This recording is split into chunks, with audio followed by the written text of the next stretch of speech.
Welcome to a complimentary podcast from Association Management, Consulting and Evaluation Services. This is one in a series of podcasts presented by AMSIS consultants for those involved or interested in association leadership and management. The topic of this podcast is the Canada Not-for-Profit Act and Governance Review. The topic is being presented by AMSIS consultant George Lozano. In my previous podcast, I talked about the Canada Not-for-Profit Corporations Act and the requirement for all not-for-profit organizations to file new bylaws and articles of continuance by no later than October 17, 2014. This time, I would like to follow up with a related matter that all high-performance organizations need to keep top of mind, and that is governance. The process of reviewing and revising the bylaws necessarily puts the focus on governance, and as such, provides an excellent opportunity for organizations to review their existing governance structure. Any governance review should be undertaken prior to tackling the bylaws and may involve a top-down evaluation of the organization's structure, its strategic goals and initiatives, supporting policies, and the environment in which the organization operates.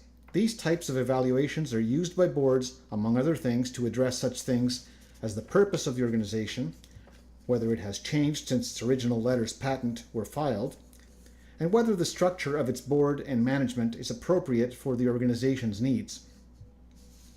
Governance reviews have a macro perspective and evaluate organizations with respect to the appropriateness of their governance model, their goals and key result areas, and the effectiveness of their strategic initiatives in achieving stated goals. Governance reviews will examine an association's key policy and planning documents, including its bylaws, its strategic plans, and its operational plans, to see if they properly reflect the organization's vision and its achievements. These kinds of evaluations may be undertaken prior to strategic planning, to review existing strategic plans, or before undertaking a review of an organization's bylaws.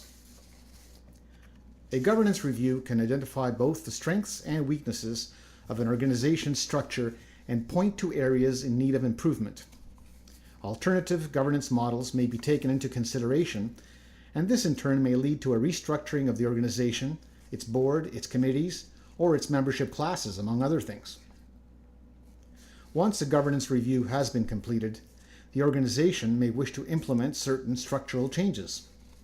These will need to be reflected in the revised bylaws and articles of continuance under the Canada Not-for-Profit Corporations Act. It will be important to ensure that the restructured governance model is complete, detailed, and enjoys the support of the organization's board and senior management prior to embarking upon the task of revising the bylaws. Clarity and precision with respect to the governance structure of the organization will help to expedite the process of reviewing and amending the bylaws to reflect the new structure and comply with the CNCA. Once the bylaws are revised and the articles of continuance are prepared, they will need to be approved by 2/3 of the voting membership at a meeting of members. A strategy and process should be put in place to ensure that the membership is well apprised of the bylaw changes proposed and how they and the organization will be affected. An information piece comparing the old and the new bylaws should be prepared, as well as a special resolution for the members to vote up the new bylaws and articles. These should be provided to the members in advance of the meeting. Once approved, the new bylaws and articles need to be filed with Corporations Canada, but that's not the end of the process.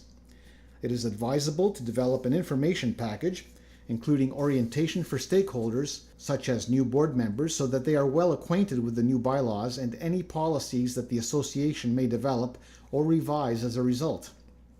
Board members in particular need to be knowledgeable about the Canada Not-for-Profit Corporations Act, their new bylaws, and their responsibilities as directors of the corporation. I have touched on just a few of the most important aspects of the Canada Not-for-Profit Corporations Act, its provisions, requirements for corporations, and key impacts on the board and the membership. Not-for-profit corporations are well advised to seek the advice of professionals who are knowledgeable about the CNCA to help ensure that their bylaws and relevant documentation are compliant in advance of filing with Corporations Canada. You have been listening to AMS's consultant, George Lozano. If you would like to talk to George about this podcast, you can call him at 613-595-1156, extension 7, or email at george@amces.com, georges@amces.com. For more information about AMSIS and access to informative articles, tools, and other podcasts, please visit us at www.amsis.com. Thanks for listening.